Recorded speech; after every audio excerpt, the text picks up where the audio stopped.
Olá, eu vou começar a aula hoje recapitulando um pouquinho a última aula, tá? Na última aula a gente calculou o trabalho da força elétrica de 3 trajetórias. Na trajetória AB, na trajetória BC e na trajetória AC, certo? Na trajetória AB, a gente calculou o trabalho como a gente sempre calcula.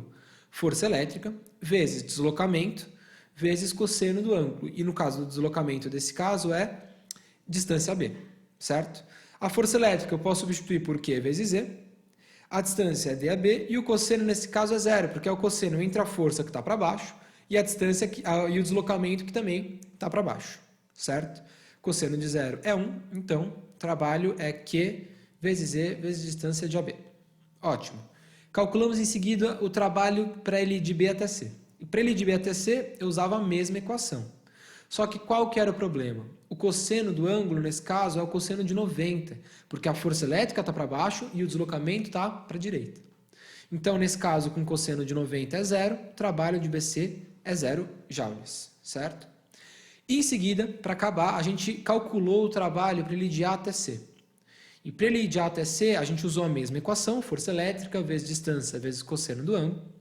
A força elétrica eu vou substituir por Q vezes E, certo? A distância é DAC, normal.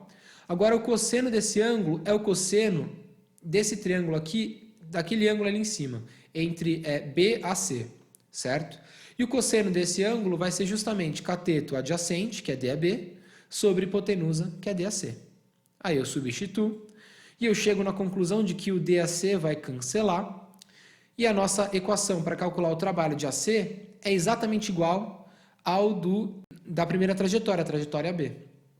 Compare, trabalho de AC é Q vezes E vezes DAB, trabalho de AB é Q vezes E vezes DAB, ou seja, é o mesmo trabalho. Então, na verdade, o trabalho vai ser sempre calculado pela carga, pelo campo e pela distância. E que distância é essa? E é isso que a gente vai definir na aula de hoje. Porque não é simplesmente a distância entre esses dois pontos, certo? Porque o DAC, a distância que você considerou, continua sendo a distância vertical. Então, vamos melhorar um pouquinho isso. Para explicar isso, eu vou partir do segundo caso novamente. Então, o segundo caso, o trabalho de BC, a gente tem duas maneiras de calcular. A primeira maneira é usando a diferença de potencial. Na aula anterior, a gente calculou o trabalho de BC, o trabalho de qualquer trajetória na força elétrica, como sendo o produto da carga, o módulo dela, vezes a diferença de potencial elétrico entre esses dois pontos. Então, na verdade, o trabalho de BC vai ser Q vezes o BC. Só que o trabalho de BC também é zero, a gente acabou de calcular. E a gente chega à conclusão de que ou a carga é zero, ou a diferença de potencial entre esses dois pontos é zero.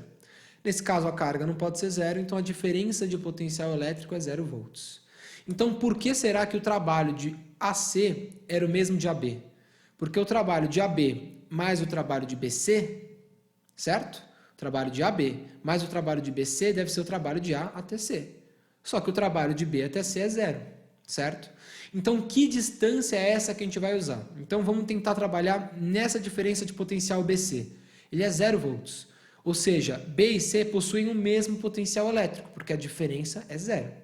Então, B e C estão no que a gente chama de superfície equipotencial. E essa superfície equipotencial ela é formada pela união dos pontos que possuem o mesmo potencial elétrico, ou seja, cuja diferença é zero. Então, não é que o potencial é zero, mas que a diferença entre esses pontos é zero. E no caso do capacitor, quais são essas superfícies equipotenciais? Como a gente viu, B e C estão na mesma horizontal, são retas horizontais e perpendiculares ao campo elétrico. Então, o campo elétrico está para baixo e as superfícies equipotenciais são superfícies em vinho aí, horizontais paralelas às placas. Então, qualquer ponto que estiver em cima da primeira linha tracejada vai ter o mesmo potencial elétrico entre si. Qualquer ponto na segunda linha tracejada vai ter o mesmo potencial entre si. Mas da primeira para a segunda isso já não é mais verdade. Então, as superfícies equipotenciais no capacitor são superfícies paralelas às placas carregadas. Tudo bem?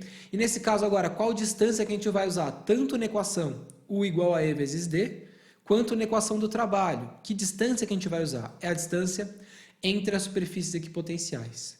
Por isso que o trabalho para ele ir de A até C, você usava a distância vertical, porque é a distância entre a superfície equipotencial do primeiro ponto e a superfície equipotencial do segundo ponto.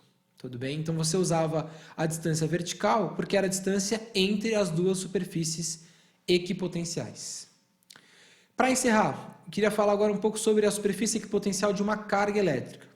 Então vamos lá, a carga positiva, por exemplo, a gente sabe que a gente tem campos que são, as linhas de campo, na verdade, elas são divergentes, elas saem da carga.